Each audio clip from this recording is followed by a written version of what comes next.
जय हिंद, नमस्कार। मेरा नाम है परविंद। आप देख रहे हैं परविंद हाईटेक इन्फॉर्मेशन। आज मैं आपको बताऊंगा धार्मिक स्वतंत्रता का अधिकार, राइट टू रिलीजियस फ्रीडम। अनुच्छेद 25 से 28 तक इसका पूरा उल्लेख है। इसको समझने की कोशिश करेंगे, पूरे सरल तरीके से बारीकी से समझेंगे, फील आ जाएगा। सरल तरीका है, अच्छे से समझिए, अच्छे से इसको आप अपने आप से बताइए कि मैं समझ गया हूँ। सभी नागरिकों को पूरे धर्म स्वतंत्रता दी गई है। सभी नागरिकों को पूरी धार्मिक स्वतंत्रता दी गई है। प्रत्येक व्यक्ति को अपनी इच्छा का धर्म अपनाने, उसका प्रचार प्रसार करने का अधिकार है। अनुच्छेद 25 अंतःकरण की और धर्म को अबाध्य रूप से मानने, आचरण और प्रचार करने की स्वतंत्रता। यानी कि कोई भी व्यक्ति किसी भी धर्म को मान सकता है और उसका प्रचार प्रसार कर सकता है। इसका सीधा उदाहरण है बागेश्वर धाम वाले बाबा। पंडित धीरेन्द्र कृष्ण शास्त्री सनातन धर्म का प्रचार प्रसार कर रहे हैं, हिंदू धर्म का बढ़ावा दे रहे हैं। ठीक है, सनातन धर्म का बढ़ावा दे रहे हैं, आप जान सकते हैं, देख रहे हैं सोशल मीडिया में। आइए समझते हैं अनुच्छेद 26 धार्मिक कार्यों के प्रबंध की स्वतंत्रता। इसमें का पॉइंट है, धार्मिक और पूर्वत परियोजनों के लिए संस्थाओं की स्थापना और पोषण का। इसको समझिए, इसमें कह रहा है कि आप मंदिर निर्माण कर सकते हैं और मस्जिद निर्माण कर सकते हैं और संस्था निर्माण कर सकते हैं। जैसे इसी अनुच्छेद 26 के तहत ही आज मंदिर निर्माण हो रहा है अयोध्या का, बहुत ही भव्य तरीके से आप देख सकते हैं। और समझिए, खा है अपने धर्म विषयक कार्यों का प्रबंध करने का।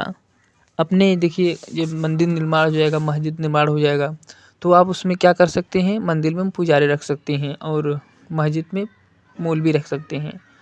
ठीक है, इसी प्रकार संस्था बनाएंगे, जो भी आपको मैनेजर रखना है, मुंशी रखना है, वो भी रख सकते हैं। क्लियर हुआ होगा आपको। ये कहा गया आपको जंगम और स्थावर संपत्ति के अर्जन और स्वामित्व का।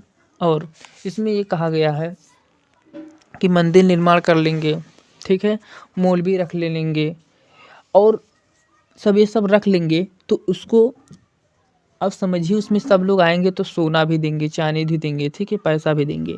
तो ये सब देंगे तो मैनेज होगा कि नहीं होगा। तो जंगल का मतलब हो गया आपका सोना, चांदी, पैसा सब देंगे, ठीक है। और उसमें क्या देंगे, आपका पैसा भी देंगे, सोना भी देंगे, चांदी, जमीन भी बहुत लोग देंगे, ठीक है, कि ये सब देंगे तो उसको रखेंगे। तो ये सब अधिकार है, रख सकते हैं, कोई दिक्कत नहीं है। घावालम कहा गया है कि ऐसे संपत्ति का विधि के अनुसार प्रशासन करने का अधिकार होगा। इसका मतलब ये कहा गया है कि जितने भी पैसे हैं खुद के उपयोग के लिए नहीं होगा। मंदिर ट्रस्ट खुद उपयोग नहीं कर सकता, वही श्रद्धालुओं के लिए उपयोग होगा। ये नहीं अपने घर में चले हम उड़ाए एक से कपड़ा लत्ता ले, वो ऐसा नहीं करेंगे। ठीक है, खुद के उपयोग के लिए नहीं, सीधा मतलब इसका ये है। आइए समझते हैं अनुच्छेद 27 क्या कहता है। ठीक है, किसी भी विशिष्ट धर्म की अभिव्यक्ति के लिए करों की संदेह के बारे में स्वतंत्रता। इसका मतलब समझिए, राज्य किसी भी व्यक्ति को ऐसे कर देने के लिए बाध्य नहीं कर सकता। राज्य किसी को ऐसे कर देने के लिए बाध्य नहीं कर सकता जिसकी आय किसी भी विशेष धर्म अथवा धार्मिक संप्रदाय की उन्नति या पोषण में व्यय करने के लिए विशेष रूप से निश्चित कर दी गई है। कहने का मतलब यह है, 27वां का कहने का मतलब ये है, कह रहा है जितने भी गैर सरकारी संस्थान हैं, 27वें में कहा गया है, पहले समझिए कि जितने भी मंदिर है, मस्जिद है, ये क्या है, आपके सरकारी तो है नहीं, ठीक है। तो इसमें कर देने के लिए कोई बाध्य नहीं है, कर नहीं दे सकता, ठीक है, क्योंकि वो पैसा कहाँ से आ रहा है, सब जनता दे रहे हैं, ठीक है। तो जनता दे रही है तो इसको कोई कर नहीं दे सकता, टैक्स नहीं दे सकता, टैक्स फ्री रहेगा, ठीक है। आप लोग जान रहे हैं पैसा कौन दे, हम ही लोग, श्रद्धालु हम ही लोग पैसा कौड़ी दे रहे हैं, तो इस कर नहीं देगा वो, ठीक है, वो कर देने के लिए बाध्य नहीं है, ठीक है। कहने का मतलब यही है। अनुच्छेद 28 कुछ शिक्षण संस्थानों में धार्मिक शिक्षा या धार्मिक उपासना में उपस्थित होने के बारे में स्वतंत्रता। इसको समझिए, देखिए जितने भी शिक्षण संस्थान में, इसमें शिक्षण संस्थान में आप कोई भी धार्मिक के संबंध में शिक्षा नहीं दी जाएगी, इसके बारे में बताएगा। पॉइंट नंबर 1 इसमें कहा गया है, राज्य विधि से राज्य विधि से पूर्णतः पोषित किसी भी शिक्षण संस्थान में कोई भी धार्मिक शिक्षा नहीं दी जाएगी। कहने का मतलब इसका पहला पॉइंट क्या है, कोई भी सरकारी संस्थान है, स्कूल है, कॉलेज है, जो भी सरकारी संस्थान, उसमें धार्मिक शिक्षा नहीं दी जाएगी।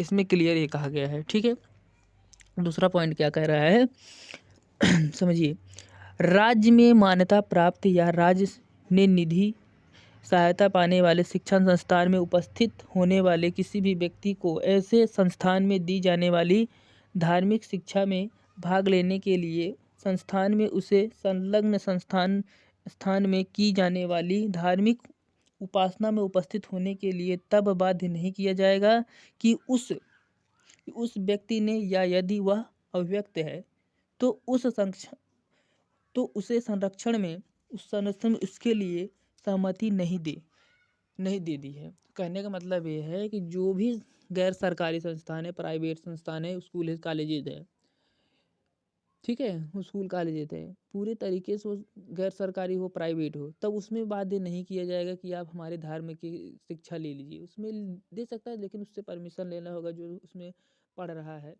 ठीक है, सरकारी संस्थान में जो भी गैर सरकारी संस्थान में पढ़ रहा है तो उसके शिक्षा लेने की उससे पूछना पड़ेगा, परमिशन लेगी, उससे सहमति लेनी पड़ेगी। अगर वो कहता है तो दे दीजिए, तब पढ़ेगा, अगर नहीं देगा तब दिक्कत है।